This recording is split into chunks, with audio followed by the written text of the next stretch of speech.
গান্ধী জয়ন্তী উপলক্ষে ৰজাগাধোৱা গাঁও পঞ্চায়তত বিশেষ গাঁও সভা। আজি 2 অক্টোবৰ অৰ্থাৎ ভাৰতৰ জাতিৰ পিতা মহাত্মা গান্ধীৰ 156তম জন্মদিন।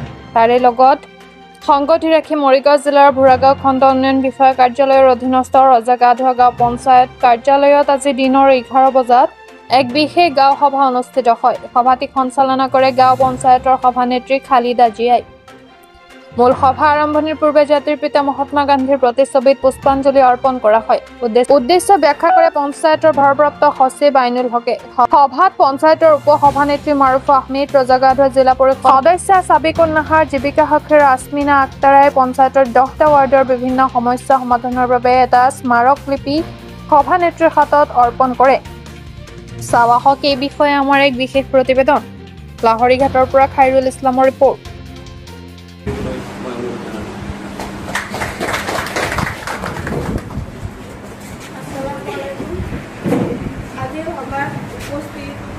ৰজাগাধোৱা গাঁও পঞ্চায়তৰ বিষয়ববীয়াসকল আৰু উপস্থিত এই অঞ্চলৰ গণ্যমান্য মুৰব্বীসকল আৰু আমাৰ সকলোৰে সহায় সহযোগিতা কামনা কৰি মই সভানেত্ৰী অনুষ্ঠান প্ৰত্যেকটো পঞ্চায়তত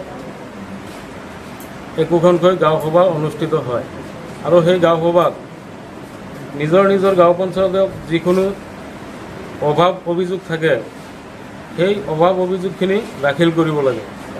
তাৰোপৰি আমি যিখিনি আঁচনি যুগুত কৰোঁ সেই আঁচনিখিনি এই সভাতে অনুমোদন পাব লাগে বা প্ৰস্তুতকৰণ হ'ব লাগে।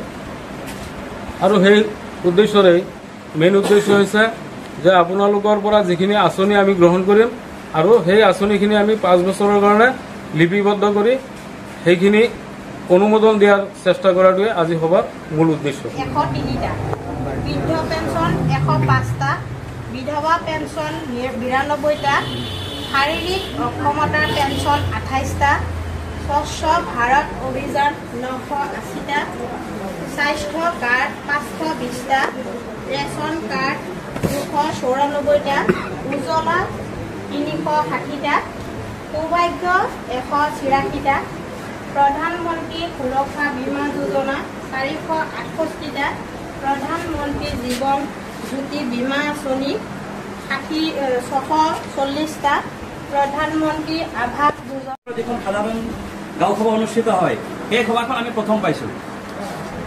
আমি আগতে কোনো সভা পোৱা নাছিলোঁ, সেইবাবে আমি আগৰ যিখিনি প্ৰতিবেদন আছিল সেইখিনি আমি লিপিবদ্ধ কৰা নাছিলোঁ। হয়তো পৰৱৰ্তী এতিয়াৰ পৰা আমি যিখিনি সভা অনুষ্ঠিত কৰিম নিশ্চয় পৰৱৰ্তী যিখিনি হেৰি আছে বা আগৰ যিখিনি কাৰ্যসূচী আছে সেইখিনি আমি নিশ্চয় লিপিবদ্ধ কৰাৰ ব্যৱস্থা কৰিম। মাননীয় সভাপতি সন্মানীয় সদস্য আচলতে ঠিকে আছে কথাটো নতুন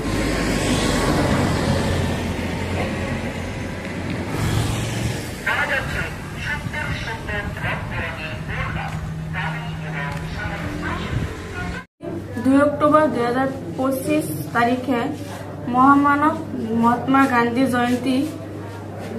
জয়ন্তী উপলক্ষে ৰজাগাধোৱা গাঁও পঞ্চায়তত এখনি বিশেষ গাঁও সভা অনুষ্ঠিত কৰা হয়। সভাত 2025-26 বৰ্ষৰ পৰা আৰম্ভ কৰি অনাগত 5 বছৰীয়া পৰিকল্পনা যুগত কৰা হয়। বিভিন্ন আঁচনিৰ ওপৰত ৰাইজৰ মতামত গ্ৰহণ কৰা হয়। আজি ইংৰাজী 2 অক্টোবৰ 2025 তাৰিখে মহামানৱ মহাত্মা গান্ধীৰ জন্মজয়ন্তী উপলক্ষে ৰজাগাধোৱা গাঁও পঞ্চায়তত এখনি বিশেষ গাঁও সভা অনুষ্ঠিত হয়। এই সভাটি অনাগত 5 বছৰীয়া পৰিকল্পনা যুগুত কৰি বিভিন্ন আঁচনিৰ ওপৰত ৰাইজৰ মতামত গ্ৰহণ কৰা হয়। আমি গৌৰৱান্বিত যে আমাৰ ৰজাগাধোৱা গাঁও পঞ্চায়তৰে এখন ৱাৰ্ড 10 নং ৱাৰ্ড অমৰাগুৰি গাঁৱক অসম চৰকাৰৰ ফালৰ পৰা বিশেষ গাঁও হিচাপে ঘোষণা কৰি আদি কৰ্মযোগী আঁচনি যুগুতকৰণৰ অৰ্থে বহু টকা ধাৰ্য কৰিছে, যাৰ বাবে আমি সন্মানীয় অসম চৰকাৰক ধন্যবাদ জনাইছোঁ। আৰু লগতে এই আঁচনিখনৰ ওপৰত আমি সকলোৱে আলোচনা কৰি আমি এখন আদৰ্শ গাঁও হিচাপে যাতে আমি সেই গাঁওখনক গঢ়ি তুলিব পাৰোঁ তাৰ বাবে আমি নিশ্চয় পৰিকল্পনা যুগুত কৰিম।